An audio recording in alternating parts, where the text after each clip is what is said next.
চিংড়ির জন্য আমি নিয়েছি ঢেঁড়স, আলু। ঢেঁড়সটাকে এইরকম লম্বা লম্বা সাইজ করে ভালো করে ধুয়ে কেটে নিয়েছি আলু, উপকরণগুলো হলো পেঁয়াজ কুচি, টমেটো কুচি, কাঁচা লঙ্কা দুটো, রসুন বাটা, জিরা বাটা, সরষে বাটা, আর নিয়েছি চিংড়ি মাছটাকে ভেজে নিয়েছি।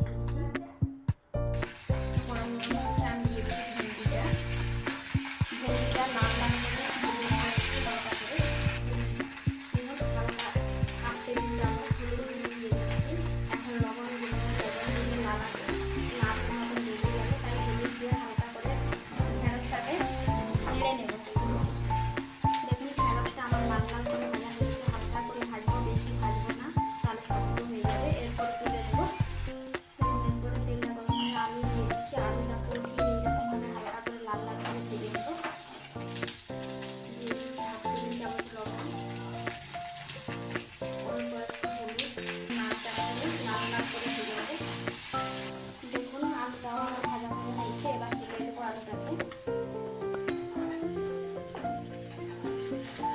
তেল আছে আর হাফ টেবিল চামচ মতো আমি তেল দিচ্ছি, সরষের তেল।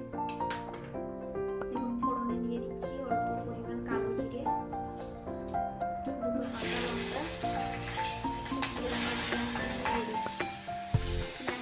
লাল লাল করে ভেজে নেব। দেখুন পেঁয়াজটা আমার লাল লাল ভাজা হয়ে গেছে। আমি এবার দিয়ে দিচ্ছি টমেটো কুচি। এবার দিয়ে দিচ্ছি হাফ টেবিল চামচ রসুন বাটা, দিয়ে দিচ্ছি হাফ টেবিল চামচ জিরে বাটা, দিয়ে দিচ্ছি হাফ টেবিল চামচ হলুদ গুঁড়ি, হাফ টেবিল চামচ লঙ্কা গুঁড়ি। দেখুন মশলাটা আমার ভালো করে ভাজা হয়ে গেছে। এরপরে দিয়ে দেবো 1 টেবিল চামচ সরষে বাটা। সরষে বাটাটা দিয়ে ভালো করে নাড়িয়ে নেবো।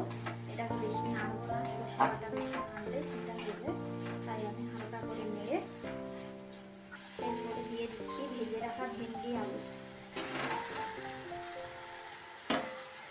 এবার ভালো করে একটু নাড়াচাড়া করে নেব।